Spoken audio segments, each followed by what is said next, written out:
룻과 보아스가 이제 하나님의 섭리 가운데 만나게 되죠. 보아스는 룻의 형편을 알고 그의 밭에서 계속해서 이삭을 죽을 수 있도록 배려를 해줍니다. 룻도 이제 그에게 당신의 은혜를 입기를 원합니다라고 고백을 하죠. 오늘 본문의 내용을 간략하게 요약을 해보면 보아스는 룻에게 이삭 줍는 것 이상으로 많은 은혜를 베풀어 줍니다. 룻도 기대 이상으로 이삭을 줍는 것에 기뻐하죠. 룻이 어머니에게 그가 주운 이삭을 보여주자 어디에서 누구의 밭에서 이삭을 주었느냐고 묻자 룻은 보아스라고 일러줍니다. 그때부터 나오미의 삶에 희망을 갖게 되죠. 왜 그렇습니까? 이 보아스가 자신의 가까운 친척, 그러니까 기업을 물을 자였어요. 이제 이 이야기를 들으면서 이것은 우연이 아니다, 하나님의 어떤 인도하심 가운데 있다라는 것을 그가 이제 생각을 하게 되는 겁니다. 그래서 나오미의 가정에 이 소망을 찾을 수 있는, 회복할 수 있는 어떤 소망을 얻을 수 있는 그것을 그가 찾게 되는 것을 볼 수 있죠. 오늘 이 본문에서 주는 메시지는요, 하나님의 은혜를 경험할 때 삶의 소망을 갖게 된다는 내용입니다. 보아스가 룻에게 은혜를 베풀고요, 또한 나오미는 이제 희망을 갖게 되죠. 이 두 가지의 내용으로 이제 이러한 메시지를 주고 있는데요. 구체적으로 살펴보도록 하겠습니다. 먼저 룻은요, 식사에 초대를 하였습니다. 룻이 보아스가 룻을 식사에 초대하는데요, 한쪽 구석에서 식사를 하게 되는 것이 아니라 이렇게 함께 식사를 하자고 보아스가 룻을 초대를 합니다. 그리고 떡을 초에 찍어서 먹게 하죠. 이 초라는 것은 지금으로 이야기하면 소스입니다. 그냥 빵을 그냥 씹어서 먹으면 물론 그것도 맛있겠지만 어때요? 이렇게 소스에다 찍어서 먹으면 맛있죠. 예를 들면 이렇게 딸기잼에다 찍어 먹으면 훨씬 더 맛있잖아요. 그것처럼 이제 초를 찍어서 먹을 수 있도록 배려를 해줬던 것을 볼 수 있습니다. 이 또한 보아스가 룻을 향한 배려였던 거죠. 또한 볶은 곡식을 룻에게 주었습니다. 그들이 이제 밥을 먹을 때 곡식을 볶아서 먹었던 것 같습니다. 빵과 함께 서민들이 먹는 주식입니다. 그도 이 곡식을 먹으면서 이제 배불리 먹게 됩니다. 룻은 보아스의 배려로 점심을 충분하게 먹게 된 거죠. 여러분, 일꾼이 어때요? 점심을 든든히 먹어야지 오후에 일을 할 수 있거든요. 만약 허기지게 먹으면 정말로 일을 할 수 없습니다. 이런 보아스의 배려 때문에 룻은 이렇게 점심을 잘 먹고 계속해서 일할 수 있는 어떤 그런 힘을 얻었던 것을 볼 수 있죠. 여기서 볶은 곡식을 이제 보아스가 룻에게 주었는데요, 훨씬 더 많이 주었습니다. 그러니까 룻만 먹게 한 게 아니라 아마도 보아스는 그의 어머니를 생각했던 것 같아요. 그래서 좀 더 풍성하게 줬던 거죠. 그래서 나중에 이것까지 가져갈 수 있도록 배려줬던 것을 여기서 알 수 있다는 거죠. 그래서 룻은 어때요? 이것을 알고 이제 이삭도 주어서 기쁠 뿐만 아니라 볶은 곡식까지 얻게 되었으니까 굉장히 기쁜 마음으로 그가 더 일을 할 수 있었던 것을 볼 수 있습니다. 또한요, 보아스는 룻에게 이런 식사 대접을 할 뿐만 아니라 소년들에게 룻이 곡식단 사이에서 줍게 하는 것을 책망하지 말 것을 이야기하고 있습니다. 그러니까 이제 곡식을 이렇게 베고 있을 때 그 주위에서 이제 룻이 이삭을 줍지 않습니까? 그런데 때로는 일하는 사람들이 책망을 하면서 꾸질 수 있고 함부로 말할 수 있거든요.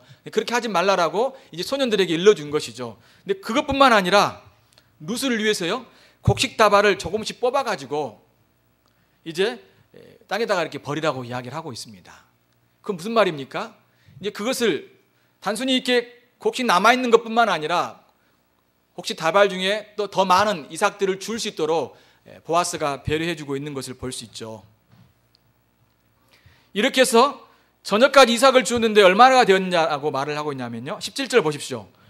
룻이 밭에서 저녁까지 줍고 그 주운 것을 떠니 보리가 한 에바쯤 되니라고 말하고 있습니다. 우리는 이제 그 이스라엘 백성들의 이 곡식 단위를 잘 모르잖아요. 우리는 보통 이렇게 대라고 이야기하다, 대, 한 대, 두 대 이렇게 하는데 이 한 에바는 지금으로 이야기하면 한 12대 정도 된다라고 합니다. 한 대가 몇 킬로입니까? 한 대가 몇 킬로죠? 1.2킬로요? 1.6킬로. 우리 어머니들은 잘 아시네요. 1.6킬로죠. 1.6킬로. 그러면 12대 하면 굉장히 많아요. 몇 킬로입니까? 거의 20킬로 다 되는 거잖아요. 근데 아마도 우리하고는 좀 달랐던 것 같아요. 여기서 한 에바는요, 두 사람이 일주일 동안 먹을 수 있는 분량이에요. 꽤 되죠. 20킬로보다는 아마 적은 것 같아요. 그렇죠? 상당히 되는 걸 알 수 있습니다. 그러면 한번 계산을 해보십시오. 이 보리와 밀, 이 추수 기간이 보통 2달 혹은 3개월 기간이라고 합니다. 그러면 매일 가서 일주일 분량을 준다라고 하면 그 기간 동안 1년치를요 1년치 먹을 곡식을 그가 다 얻은 거와 똑같은 거예요. 계산을 해보자면요. 훨씬 더 많이 계산할 수 있겠죠. 그러니까 상당히 많이 죽은 거예요. 이것은 보아스가 그렇게 크게 배려를 해줬기 때문에 그렇습니다. 점심도 대접 받을 뿐만 아니라 또 집에 가서 계속해서 먹을 수 있도록 1년 동안 계속해서 어머니와 함께 먹을 수 있도록 이제 그렇게 풍성한 은혜를 베풀어 주는 것을 여기서 알 수 있죠. 이런 모습은요, 보아스는 루시 이삭을 줍는 것을 허락함으로 하나님의 율법을 지키는 의무를 다한 것입니다. 우리가 배웠던 것처럼 이 가난한 자들, 어려운 자들, 고아와 가부라든가 이런 이방인들을 향해서 이삭을 주울 수 있도록 율법에 이렇게 규정을 만들어 놓고 배려를 해주었는데요, 보아스는 누구보다도 그런 어떤 연약한 자들을 돕고자 하는 마음이 있었기 때문에 룻을 향해서 그런 어떤 선처를 해줬던 것을 볼 수 있습니다. 특별히 이 룻을 향해서 더 많은 배려를 베풀어줬던 것을 알 수 있죠. 여기서 보아스의 따뜻한 성품이 변한 것을 알 수 있습니다. 이러한 모습은 그가 바로 하나님의 그런 어떤 자비, 선하심, 인자하심을 보여주는 것이죠. 하나님은 보아스의 말과 행동 하나하나를 통하여서 룻에게 은혜를 베풀어 주고 있는 것을 이 장면을 통해서 우리는 다시 한번 확인할 수 있습니다. 어머니의 백성을 자신의 백성으로, 어머니 하나님을 자신의 하나님으로 섬기기로 결심한 룻. 말로만 한 것이 아니라 시어머니를 위해서 이방 나라에서 이방 여인으로서 또 이방 나라에 와가지고 낯선 땅에서 이삭을 줍는다는 것은 사실 쉽지 않는 일이었을 것입니다. 그럼에도 불구하고 하나님께서 이제 보아스를 만나게 하시고 보아스를 통하여서 많은 곡식을 얻게 하시는 큰 은혜를 베풀어 주셨던 것을 여기서 우리가 볼 수 있는 것이죠. 여러분, 하나님 어떤 분이십니까? 그를 믿고 의지하는 자에게 자비를 베풀어 주시는 분이십니다. 하나님은 자기 백성들에게, 자기를 찾아오고 자기를 붙드는 자들에게 풍성하게 은혜를 베풀어 주신 분이시죠. 이 룻에게 하나님께서 풍성한 은혜를 베풀어 주셨다는 것은 결국 누구를 향해서도 하나님 은혜를 베풀어 주신 것을 말하고 있냐면 나오미를 향해서도 하나님이 은혜를 베풀어 주신 것을 말씀하고 있는 것입니다. 나오미는 어땠습니까? 돌아왔을 때 그의 인생은요, 텅 빈 인생이었어요. 그렇지만 그가 돌아왔을 때 어쩌면 하나님이 자신을 채워주실 거란 소망을 갖지 못했을지 모르겠습니다. 그런데 이 보아스를 통해서 하나님이 룻에게 채워주시고 또한 룻에게 채워주신 것은 곧 나오미에게 하나님께서 보아스를 통해서 채워주신 것을 여기서 알 수 있다는 것이죠. 이렇듯 하나님은 그에게 찾아오고 또한 그를 찾고 그를 의지하는 자에게 풍성하게 은혜를 채워주신 하나님인 것을 이 본문을 통해서 우리에게 교훈해 주고 있는 것입니다. 계속해서 한번 볼까요? 이제 룻이요, 이 곡식을 가지고 그리고 이 볶은 곡식을 가지고 이제 어머니에게 가서 어머니에게 이야기를 하게 되는 것을 볼 수 있습니다. 18절부터 보십시오. 그것을 가지고 성읍에 들어가서 시어머니에게 그 주운 것을 보이고 그가 배불리 먹고 남긴 것을 내어 시어머니에게 드리매 시어머니가 그에게 이르되 오늘 어디서 주었느냐 어디서 일을 하였느냐 너를 돌본 자가 복이 있기를 원하노라 하니 룻이 누구에게서 일했는지를 시어머니에게 알게 하여 이르되 오늘 일하게 한 사람의 이름은 보아스니이다 한다라고 말을 하고 있습니다. 룻이 시어머니에게 보고를 한 거죠. 아마도 이 곡식을 가지고요, 룻은 어땠을까요? 굉장히 기뻤을 거예요. 이제 어머니에 가가지고 이것을 어머니에게 보여줄 때 어머니가 너무너무 기뻐할 거라는 생각을 가졌겠죠. 저는 이 장면 생각하면서 우리 아이들이 이제 시험을 100점을 맞았어요. 그렇죠? 그리고 이제 그 시험지를 가지고 성적표를 가지고 어머니한테 가가지고 엄마 제가 이렇게 100점 맞았어요 하면 어때요? 가기 전에 얼마나 들뜨고 기쁘지 않겠습니까? 아마 그런 마음이 아마 이 룻에게 있었지 않았을까 생각을 해봅니다. 이 룻이 가져온 이 한 에바 그리고 볶은 곡식을 보면서 시어머니는 깜짝 놀란 겁니다. 어떻게 이 하루에 이러한 많은 곡식을 또 풍족한 음식을 그가 받은 것을 보면서 너무나 놀랬던 것이죠. 그랬기 때문에 너에게 이렇게 한 것에 대해서 그 사람을 향해서 복을 빌어주고 또 그 사람이 누군지를 확인하고자 물었는데 마침 그 사람이 누구였냐면 보아스였던 거예요. 보아스. 그래서 20절에 보면요, 같이 한번 읽어볼까요? 20절 같이 한번 읽어보겠습니다. 시작. 나오미가 자기 며느리에게 이르되 그가 여호와로부터 복받기를 원하노라. 그가 살아있는 자와 죽은 자에게 은혜 베풀기를 그치지 아니하도다 하고, 나오미가 또 그에게 이르되 그 사람은 우리와 가까우니 우리 기업을 물을 자 중에 하나이니라 하니라. 그렇죠. 여호와로부터 복받기를 원한다라고 그를 향해서 복을 빌어주고 있습니다. 그리고 그가 살아있는 자와 죽은 자에게 은혜 베풀기를 그치 아니하였다라고 말을 하죠. 자, 이것은요, 보아스가 어떤 자였는지를 말해주고 있습니다. 그 이전부터 이미 그 가정에 엘레멜렉과 두 아들에게 이런 어떤 선을 베풀어줬다, 사랑을 베풀어줬던 그런 어떤 보아스의 모습을 또한 여기서 볼 수 있죠. 그런데 그가 또한 우리에게도 이렇게 큰 사랑을 베풀어주고 있구나라고 하면서 그가 너무나 반겨워하고 감사하는 마음으로 그 이야기를 룻에게 하고 있는 거죠. 그러면서 중요한 이야기를 여기서 합니다. 그 사람은 우리와 가까우니, 친족이라는 거죠. 우리 기업을 물을 자 중에 하나니라 라고 말합니다. 기업 물을 자 중에 하나라는 거죠.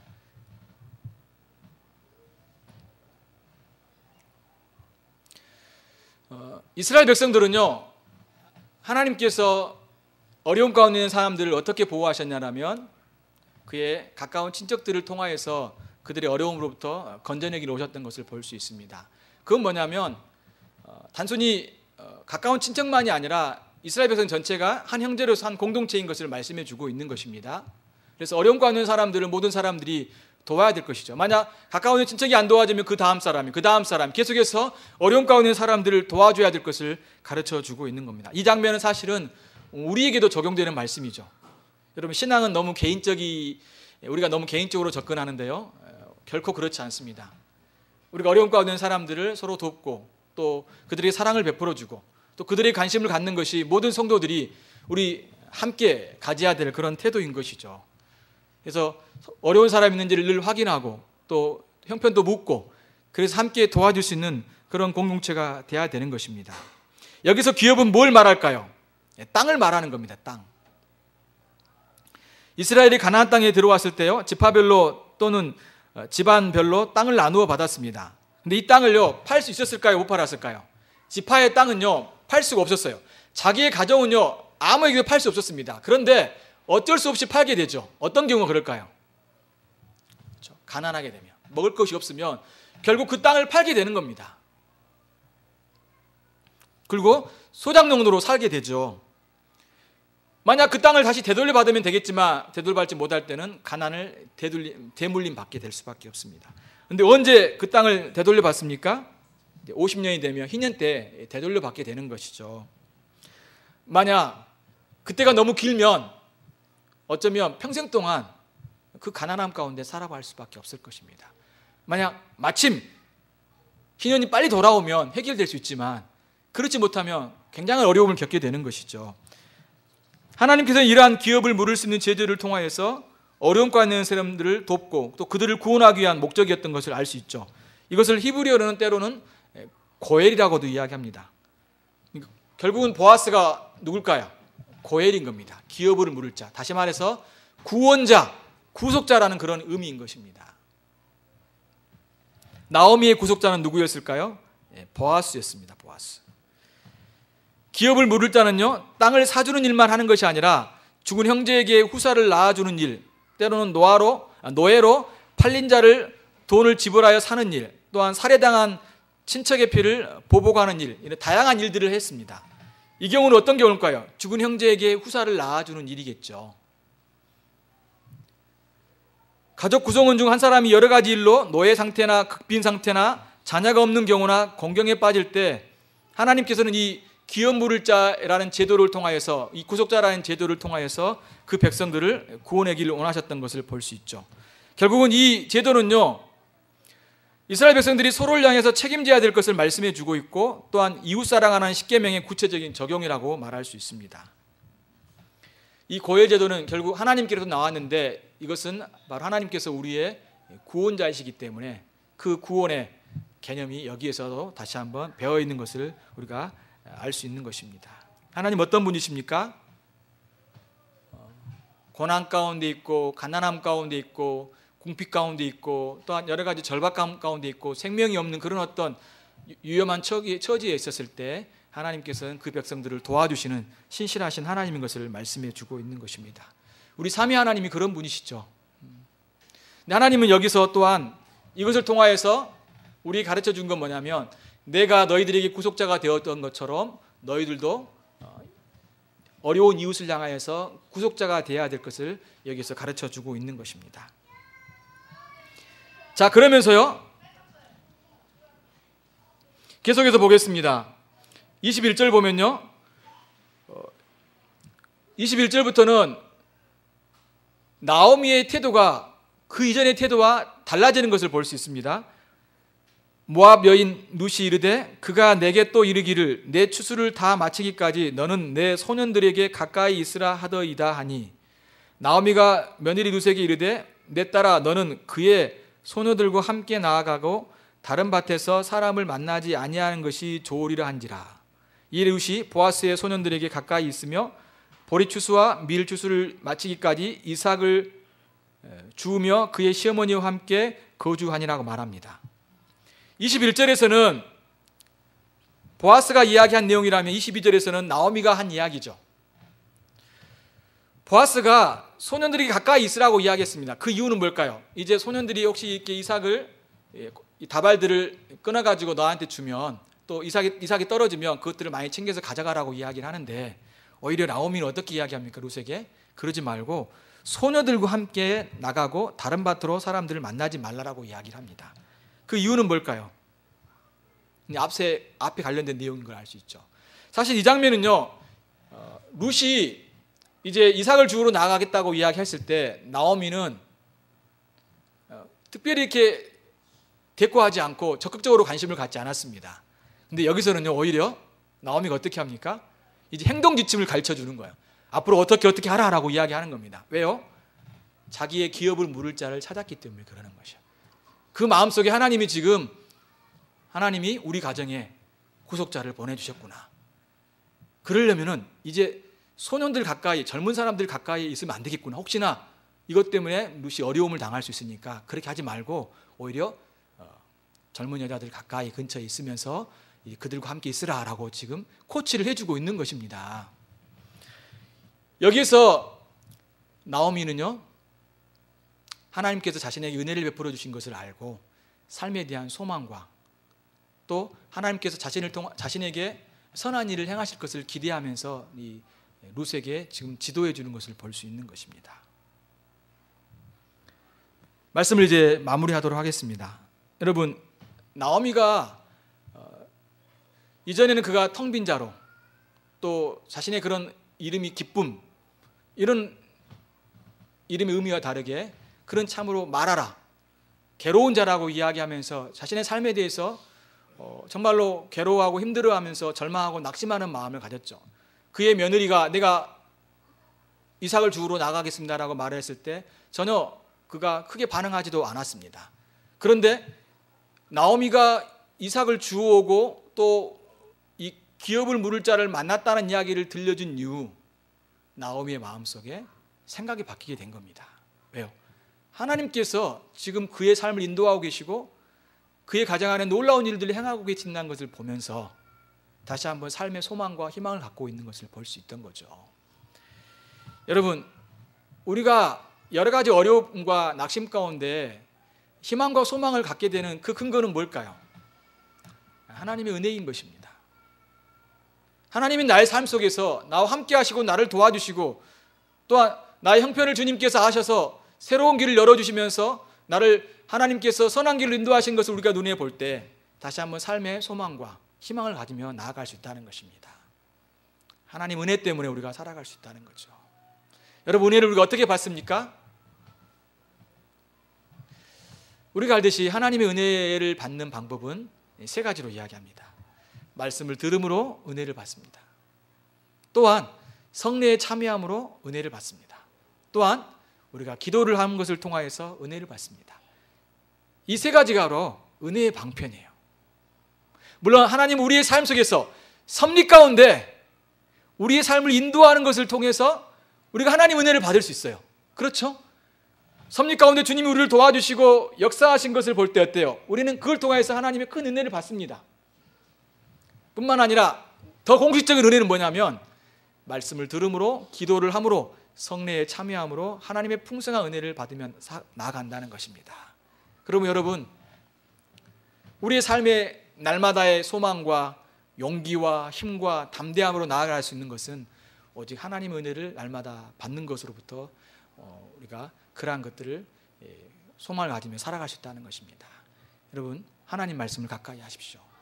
이것은 여러분이 계속해서 삶의 위로와 힘과 소망을 갖게 하는 그런 원동력인 것입니다. 여러분의 영혼의 양식인 겁니다.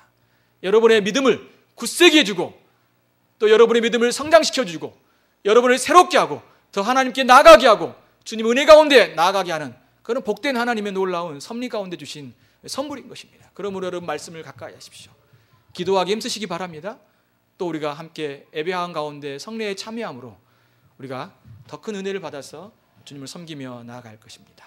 날마다 여러분들이 말씀과 기도와 주님 의지하시는 삶을 통하여서 은혜를 받으시고 삶의 소망과 위로를 또 경험하시면서 주님을 섬기며 나아가시는 여러분의 삶이 되시기를 바랍니다. 같이 기도하십시다. 이 말 생각하면서 함께 같이 기도하십시다. 하나님,